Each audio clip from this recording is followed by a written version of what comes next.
You're welcome. So, everyone, welcome to Vibration, where we empower individuals to speak their distinct truth, passions, and personal message on a global online stage. I'm your host, Michelle McDonald, passionate foodie, author, and entrepreneur. And tonight's episode is under the topic The Value of Financial Literacy in the Bahamas and Acquiring the Right Money Mindset. Yes. Our guest tonight is a personal finance and business strategist, philanthropist, Paul Harris Fellow, TEDx speaker, best selling author. Caline G. Newton is a culture disruptor. Born and bred in the Bahamas, Caline is known as the Bahamian money maven, an accountant of 25 years, and the accountant and money laundering reporting officer for a leading law firm since April 2000. Newton is a certified fraud examiner, a certified financial crime specialist, and a certified financial education instructor. She's a Grand Bahama mama whose heart beats to the rhythm of John Canoe and loves the color red. Newton has facilitated access of over $1.3 million for her clients as a consultant for the Access Accelerator Small Business Development Center in the Bahamas since February 2020.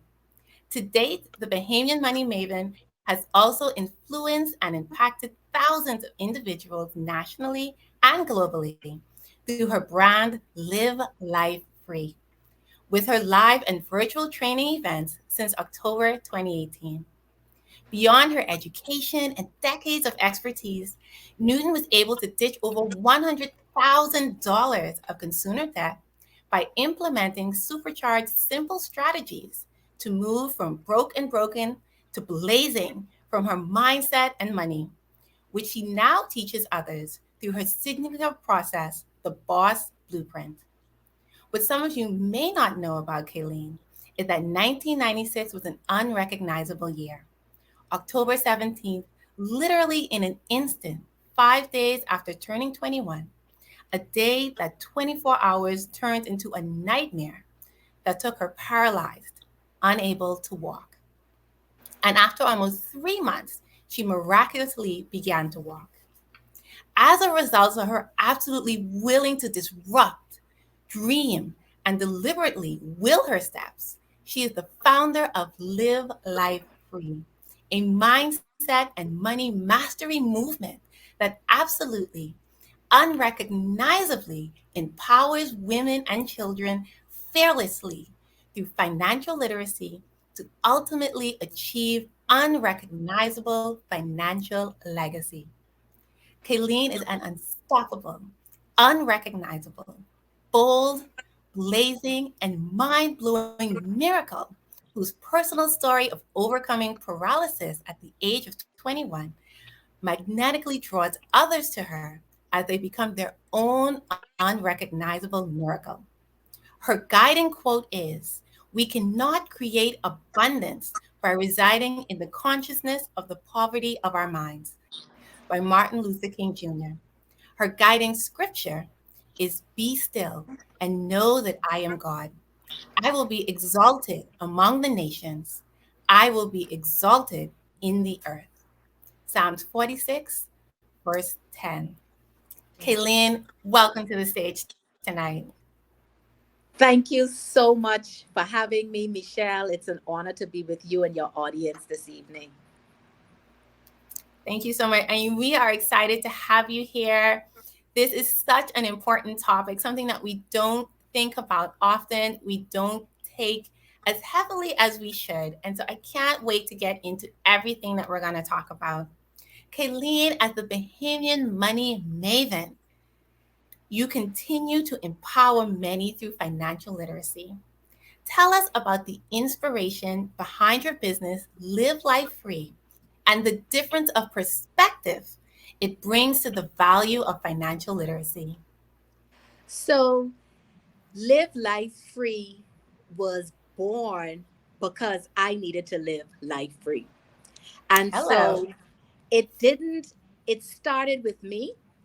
It started with my family, my friends. And when and it truly started because God birthed the vision in me. So I tell individuals, this is more than just money. This is more than just a business or a movement. This is ministry for me. And as and this is an evolution. It started in 1996 and it continues to this day. And so that's why I say it's an evolution of what you see today.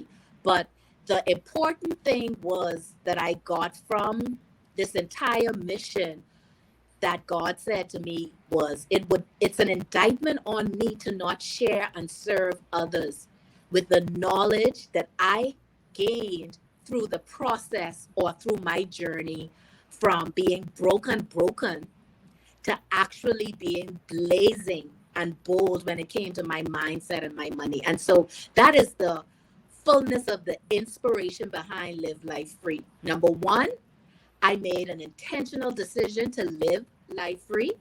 And number two, I had the power of the Holy Spirit that is, I would say, the ultimate thrust of what Live Life Free is all about. I love that. I love that you are walking the walk and talking the talk. So you are not just sharing your strategies and your education and your experience, but this at the core of it was about you and your Yes. story Yes. and the difference that you were able to make into your own life and being able to use that to inspire so many other people. Yes. Yes. All of us have a story. All of us are here for a reason. And when we start to walk in the freedom of who we are as that person or individual in that story, we would be able to release our purpose and our passion for what God has for our life. And that's what this entire movement is all about. Yes, I am an accountant by profession, but being an accountant didn't give me the tools to be where I'm at today. And this is the reason why I pursued becoming a certified financial educator, because there is a a difference and a nuance with how you teach financial literacy as opposed to how you manage your money. And so that was why I brought both together, definitely education, experience, and expertise to ensure that persons who connect with me through Live Life Free are able to also experience financial freedom, or at least get on the pathway to experience financial freedom.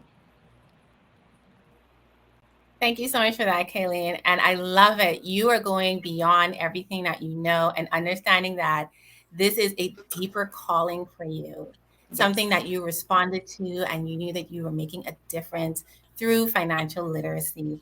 And I congratulate you for all of the progress that you've been able to make and also being able to be vulnerable enough to share that with others so that they can almost see themselves through you and know that this is possible. Yes. We're from a culture of keeping things under a shroud or secrecy or away from others, but we have to understand that vulnerability, authenticity, it brings the trust in order for individuals to say, yes, I can see myself doing that because someone just like me did the same thing. And so definitely there is a deeper calling for me in this realm, but just at its basic core too, I've always had a passion and a knack for numbers. And so I am so thankful that I was able to marry my purpose with my profession to be able to give others some insight on how they can now get on a pathway of financial freedom. Awesome. And so, as you know, April is Financial Literacy Month. And so, this is a very, very timely discussion. However, it's still not a topic that's really talked about here in the Bahamas. And so, a lot of people truly don't know, do they need financial literacy? Is it something that I'm lacking? And there's so many misconceptions. We often think that, okay, those who are within the financial sector, this is for them. Those who are wealthy, they need to understand how to manage their money. And then also those who are preparing for retirement. But we don't think, does this apply to me? So, how can one determine if financial education is something that they need? And are there any truths to these misconceptions? Okay, so as you indicated, April is Financial Literacy Month in the United States in particular, and it started in 2004. And there is even now an evolution and a revolution where in the US, a lot of states are pushing for financial education or financial literacy education in the school system because they now understand that a lot of individuals lack a foundational blueprint or the foundation on how they should understand money or money matters.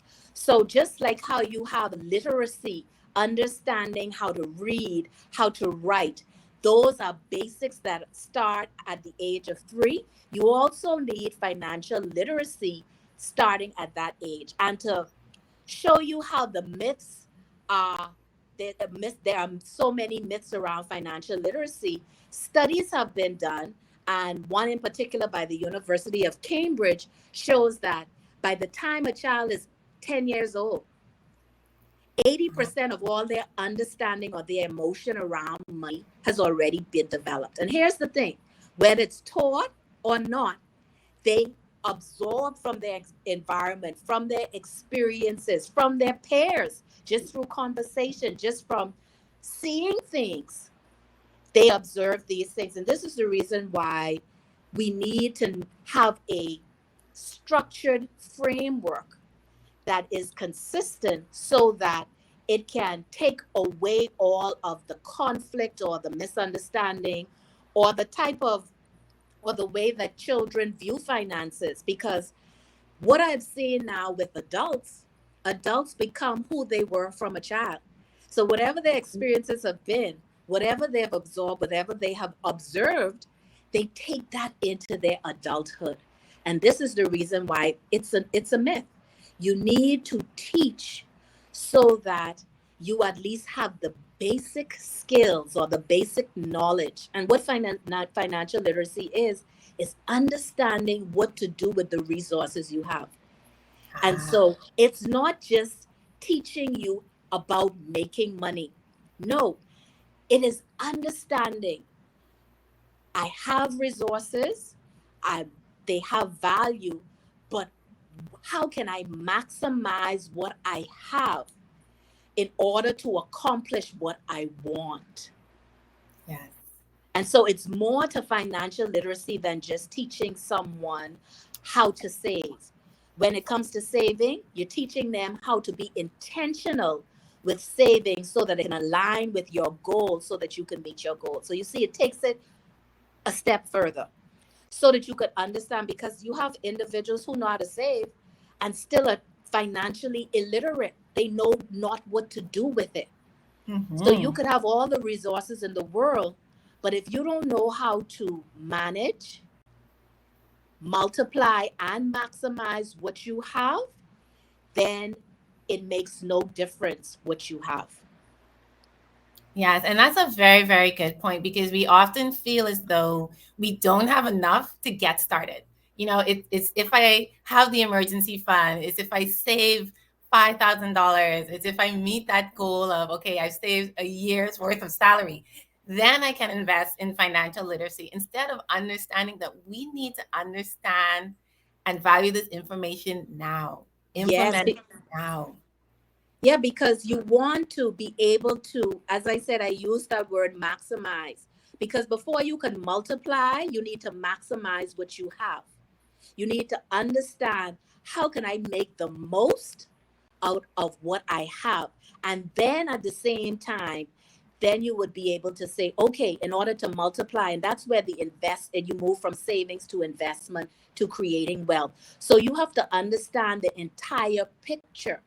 Financial literacy is like a house. So you're building a financial home, right? And so it starts, most all homes start with a foundation. And so that's what the financial literacy is.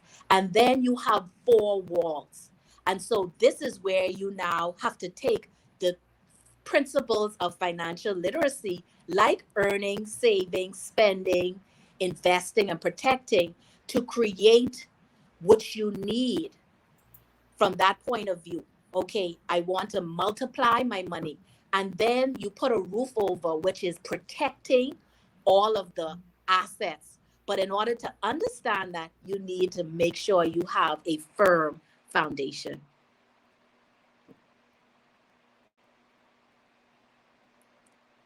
Understand the value of financial literacy and being able to apply it at any age of our lives. And it's so interesting how you mentioned that kids by the age of 10, I can't even remember what I thought about money at the age of 10. Although I do remember, I don't know if you've ever seen this before. It was kind of like this machine that would encourage you to save coins. And so if you put the quarter at the top, it would go down to the right section, and the dimes Yes. and the nickels and the So, yeah. And so go ahead. yeah, so even with that visual, or just understanding that that was a concept that was put into you about savings, saving Mhm. your coins. Now, when I say that you have you already know your emotions or your feelings around money, it isn't to say that you're an expert on what to do with your money, but I'm sure that you could look back at your childhood and think about things that even your parents may have said. Some of us would have heard, money don't grow on trees, making a dollar out of 50 cents, I'm Right. broke, I don't have that, we can't do that. Mhm. So these are money scripts or experiences or words we would have heard from our parents or whomever took care of us, and it subconsciously created our money mindset.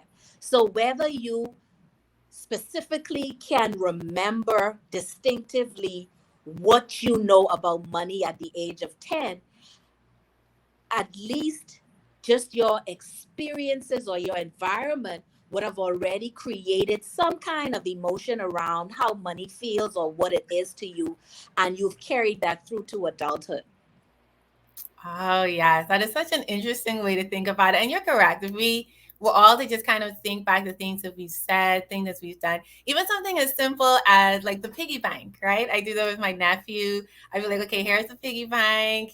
I got him one that was Iron Man. So, of course, you give them something that they can relate to, something they're excited about. And they're like, okay, so Yes. I want to save. I want to save. They don't really understand. Every bill looks like the same bill. It's just a different color, but he's into it, and Right.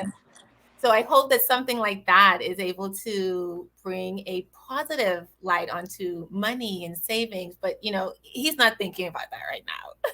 But definitely just that visual, you're thinking he's not thinking about, as I said, it's not in depth, but he's going to carry that experience with him. And what we do at that age is we also introduce, there's a concept where it's you do the sharing, saving, and spending. So it's at that age you teach them the value of saving some, spending some, and sharing some. And so just at that basic level, they have already gained one of the best foundations when it comes to financial literacy as they become older, because they will understand that money is a tool, and money is a tool for them to be able to enjoy things for themselves, allow themselves to give to others so others could enjoy.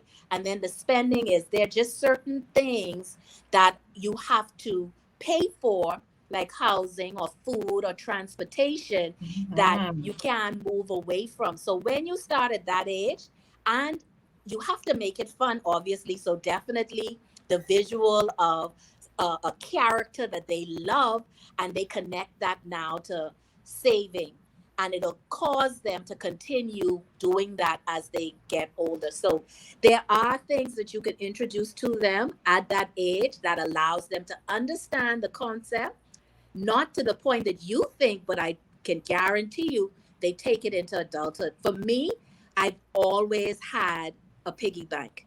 I can always remember from I was a child, my mom always had piggy banks for me and my brother. And to this day, he and I characteristically are savers to this Love day. it.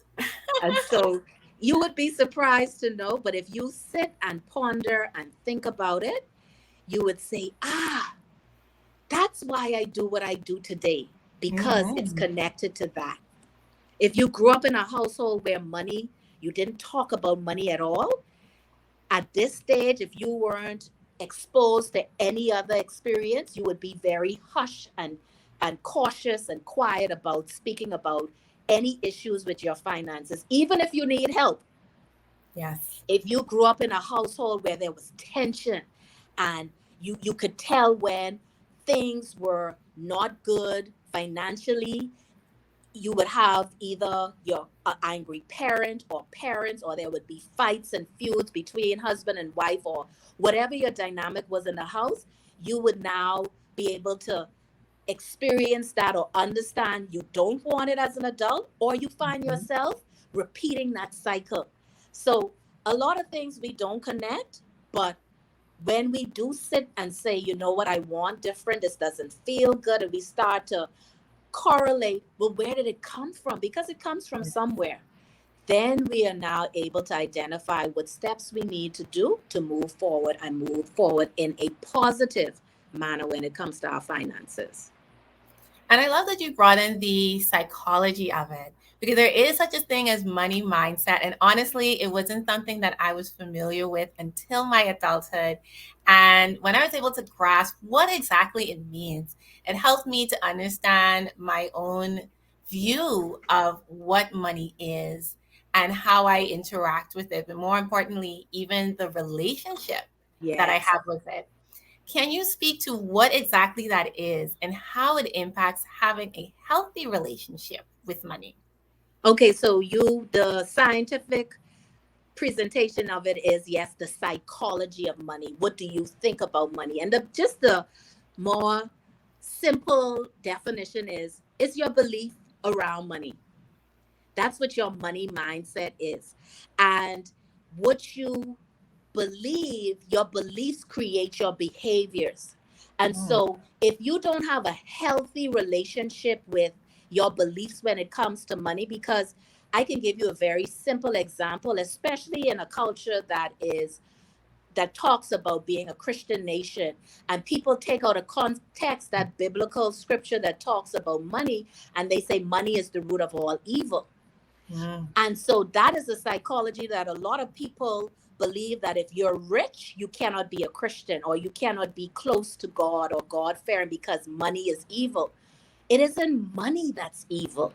It is the love of money that is the root of all evil. When you're using money to be evil against someone else. Whereas if you look at the flip side, with persons who have money, they're able to do a lot of philanthropic things because of it. mm. And so they're able to be the hands and feet of God and Jesus in the earth, so that we could help the poor and help others. But it's your perspective of what you think about and how you look at it. And so that's why your money mindset is very important to what you do with your money. A lot of people don't think it's connected. Some don't even think they think about it. But you subconsciously and unconsciously just do things because it's already embedded in your mindset.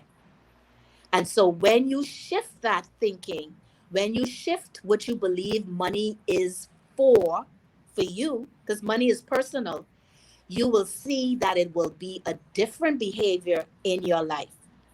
And when you connect joy to it, that just takes it to a whole different vibration. I'm going to use your word. It takes you to a different place. I tell individuals how to shift their mindset. You need to have gratitude for what Mm, you have now.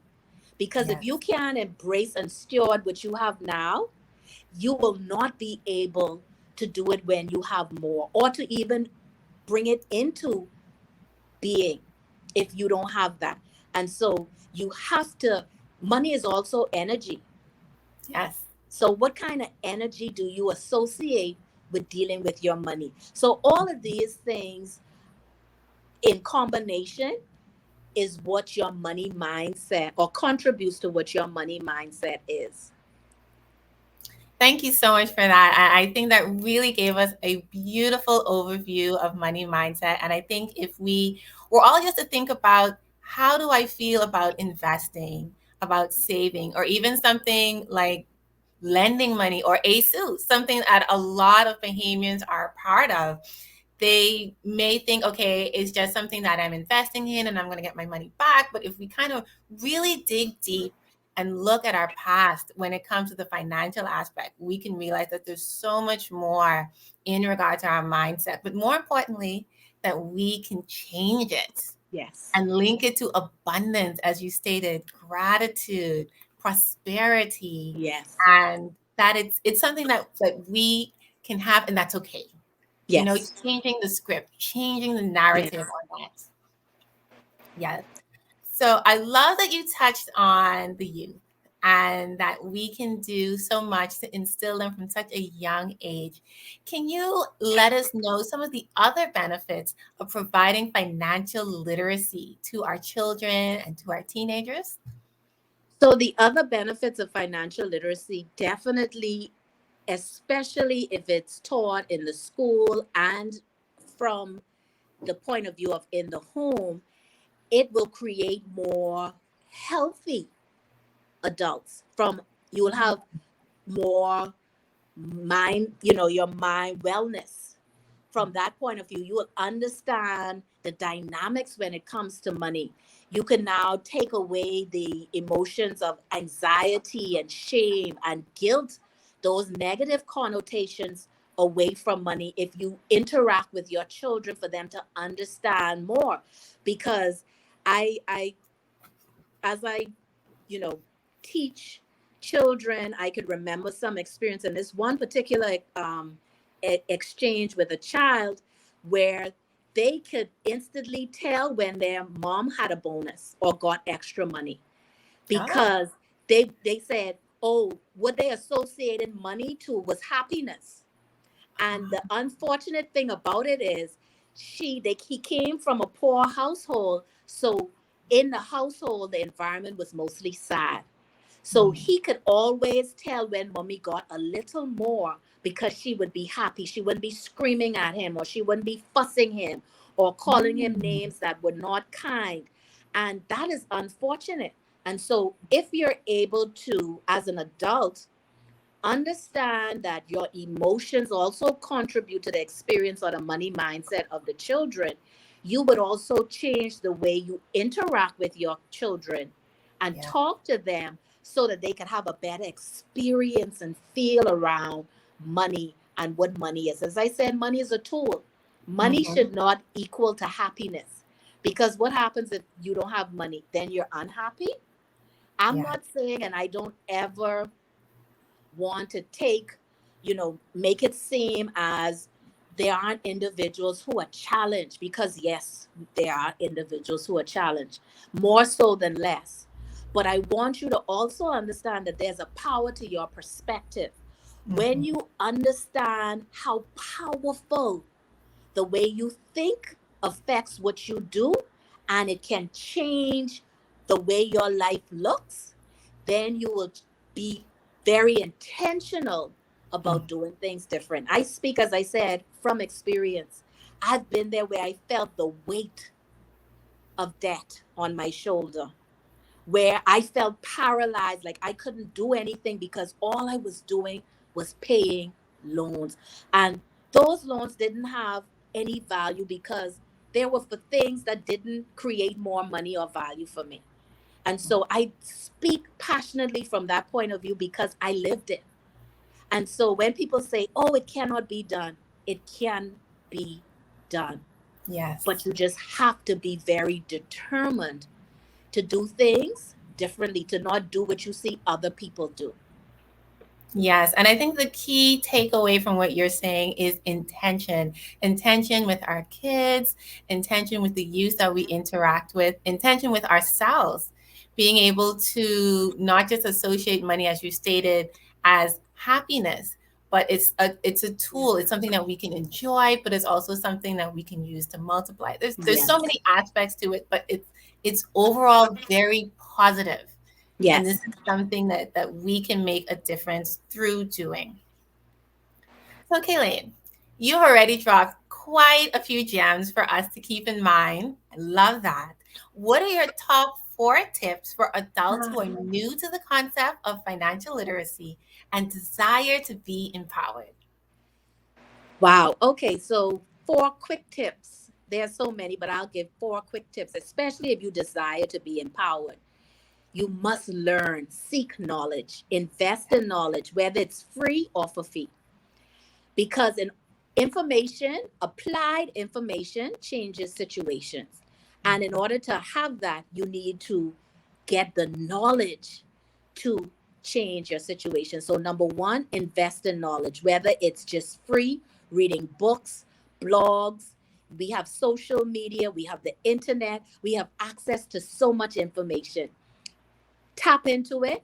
And if you need to go further, because in order to go further and to do more, you would have to connect with someone who is trusted in this area of expertise and able to teach and guide you. So invest in knowledge, whether it's free or for fee. Number two, you need to protect your future. And I always talk about this, get making sure you protect your future. Live today like no other, so you could live tomorrow like no other. And I was a part of a panel and I heard it expertly said that take your income to live for today and take your investments to take care of you in the future. And so you have to look at ensuring that your income is adequate to take care of your lifestyle today, but also gives you an opportunity to invest some of that so that it can take care of you in the future. We have already heard that NIB is going to be fully exhausted in the next 6 years. Oh And my. to hear that kind of, you know, the statistic that that is going to happen for most of us, we have to now be very intentional about securing our future. And so that's the second tip. And the third thing is, if you are to invest, invest in an asset that creates more value or income for yourself. So an asset producing some type of income. Instead of purchasing a home first, purchase a duplex.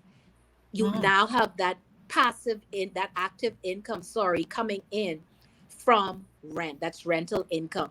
So you have to now shift your perspective about how and what you spend your money on first, and let it be an asset that can also create more income for you so that you can have more money to multiply and to be able to invest to protect your future. If you look at it, everything is connected. And so that is what I want individuals to start to look at and tie their money into. If I do this with my money, what is going to happen? What will be the end result? I don't want it to end there. How can I make it last, and do more for me? And this is how we continue. So that's the third tip. And the fourth tip is delay is not denial. So delayed gratification. Everyone wants everything right now. Mm-hmm. We have to understand that just how we see others enjoying what they have, it didn't happen overnight. It didn't happen by luck. It happened with determination, discipline, and an intentionality that, I want more for myself. I want a life that looks a certain way. And in order for that to happen, it takes some time. So, delayed gratification is the fourth tip. And I can give you so many more, but I think those four are very paramount, especially in this time of experiencing the pandemic. And prior to that, Mm-hmm. those who experienced massive loss with Hurricane Dorian, to understand that life goes on. But as life continues, let us make sure that we have a planned pathway so that we can still experience life, but still protect what we have as we get older. Thank you so much for that, Kayleen, especially sharing that message, not just for those who were impacted by Hurricane Dorian, but persons who feel perhaps suffocated or drowning in their levels of debt and having to pay off so much, it's the idea of hope that they don't have.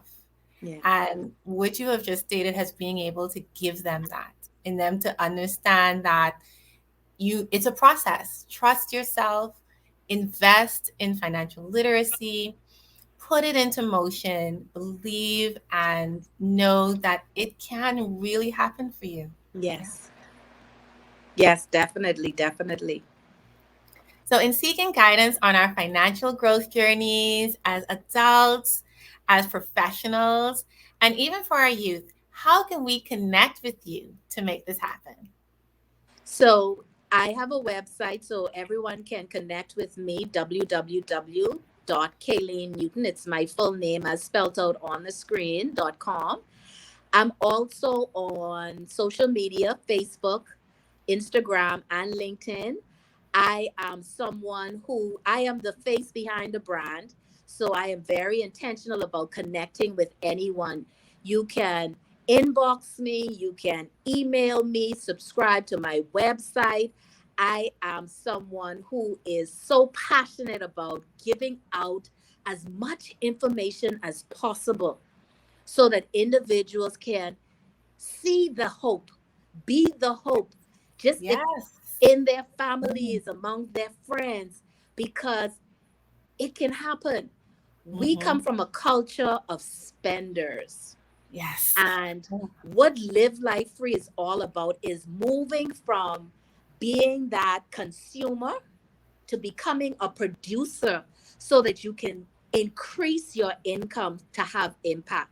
And so that's where you move from financial literacy to ultimate financial legacy. It's a process, but Mm-hmm. it's a process that once you start to put one step in front of the next and understand that you have to be your own oxygen, it's Yes. just like when you get on a flight, the attendant always says, put on your oxygen mask first Mm-hmm. before you could attend to anyone else. Because once you're fully capable to breathe again, you're going to be able to do what you need to do for yourself, for your family, for if it's philanthropy and you want to give whatever it is, your community, your country, you'll be able to do all of that.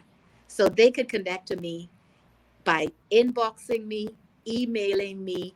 My telephone number is also posted, and you can WhatsApp me There by you go.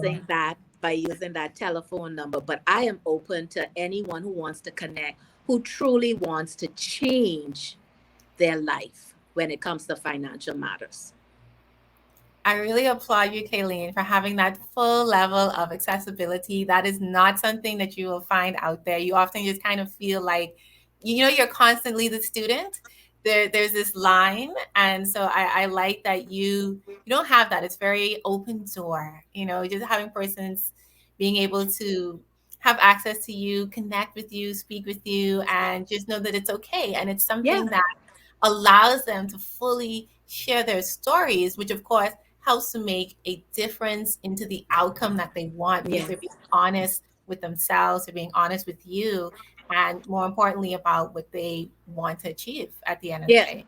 Because personal finance is personal. And the challenge is why you don't see as much transformation is because people just use just a rubber stamp or cookie cutter type strategies. And you have to be realistic and understand in order to shift your money matters, you have to make sure you have a personalized system for that shift or a personalized strategy for that shift. And hence the reason I have the accessibility. Mind you, I'm not saying that I don't have paid programs, but in the fullness of what I provide is definitely from a perspective of my purpose and my ministry. I provide lots and lots and lots of free information.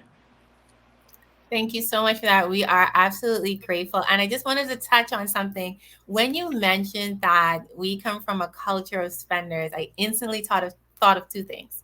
So the first thing was generational curses. being able to have the ability to break a pattern that may not be healthy for you, and it's something that you don't want to carry on into your own family, or perhaps even for the younger generations in your family, your nieces, your nephews, maybe even cousins. But also too, the idea of vacation when it comes to the Bahamas. And I know you know exactly what I'm talking about.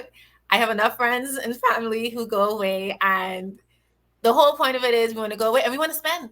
That's it. We just want to spend and we want to shop. And there's nothing wrong with embracing and having fun with your money. But when we come back, we are drained. And mind Yeah. you, we joke about it, you know, because it's just like this common thing that we know. Okay, you go over like tons of money, you come back, okay, now you're eating noodles. But the thing is, it's it's it's not a good practice. It's something that we're familiar with, is what we do, but it's not And you something that know, a part of the conversation is to be comfortable about what you do with your money. I'm not saying that experiences are not a part of that. However, but you have to also be responsible yes. about what your commitments are. And so, Mhm. as you said, you know, it's comedic where we've seen the commercials where they would have where BPL would be turning off the light, but they would have just come from a shopping trip in Miami. And so Mhm. you are correct in that, but it's all about ensuring that you're responsible with your commitments and that you plan for it, because you can still have that vacation, you can still have that trip, but it goes to the strategy of saving towards it so that when you do go on it, you don't have to think back or look back at owing Yeah. after you would have had that 7 day experience to now have to pay off a consumer loan for 3, 4, 5 years just Mm. because you went on this vacation. And so it's all about responsibility and ensuring that you put a plan in place and be very mature about how you handle that money matter. And so definitely we joke about it, but a lot of people are suffocating because every year they're topping up that vacation fund just Yes. to go away. But if they were to sit down, add up all of the money that they would have borrowed plus the interest, Oh, they interest. would realize that, you know, for me to save $3,000 and it may take me 2 years, that's less than $150 a month. Look at us, we're 2 years out of the pandemic. And who would have thought that this has been 2 years plus? That's Yes. how quickly time passes. But Mm-hmm. could you imagine if you had just saved $125 a month out of your salary towards that? And this summer you could go on an all expense paid trip. And when you come back, your mind would only be absorbed with the experience of joy that you would have had instead Yes. of now worry and anxiety about how am I going to pay my light bill? Mm-hmm. And so it's just the power of perspective and being responsible with things that you want to do for yourself. It's not denial, it's just delaying the Yes. gratification. Yeah. Absolutely. And you know, we all want more stress-free vacations, not just on the vacation, but as you said, coming back, being able to streamline back into your regular everyday Mhm. life, and just knowing that, you know, I've had my vacation, my money has gone where I've wanted it to, I've invested, I've done something good for myself, and it's something that I can repeat again, you know, Yes. and just encourage a continuous positive relationship with money. Love it. Yes. Love it. Love it. Yes. So, Kayleen, thank you so much for sharing your story, providing insight on financial literacy. You have highlighted how we can all vastly benefit from this in so many aspects of our lives. One of the most valuable takeaways outside of those amazing 4 tips, remember everyone, invest, invest, invest, is how by teaching our youth this concept, we are preparing them for a positive financial future and a healthy money mindset, not just as kids, but as adults. They can do better, they can be better, and we can be supporting them from the ground up. So, everyone, if you want to do the same for yourself, empower yourself through financial literacy, education, Start saving for that dream vacation. We want to be stress free. Connect with Caline and gain a level of money mastery. You can find her on Instagram at Caline, the Legacy Coach. And of course, her website where she has so much information and she is here just to be able to work with you. You can feel comfortable and trust that you can share your story and be able to find a sense of hope. So you visit www.kalenenewton.com. Our episode tonight is sponsored by local skincare brand Amber L, who encourages you to nourish your everyday skin glow. A special thank you to our audience tonight. And of course, our guest speaker, Caline Newton, who has done an amazing job. She has truly spoken about the psychology of money mindset, financial literacy. She's given us a lot to think about and to realize that everything that we do, the parts of our childhood that we remember when it comes to money, it all has an impact, but we all have the ability to change that. We can make a different choice and have a better future with our money. So, for everyone, if you're just joining us, you can tune into the replay here on Facebook. Stay tuned to my pages on Instagram and Facebook for show updates. And we thank you so much for watching this episode. We invite you to tune in next week where we raise your frequency and amplify your truth. Good night, everyone.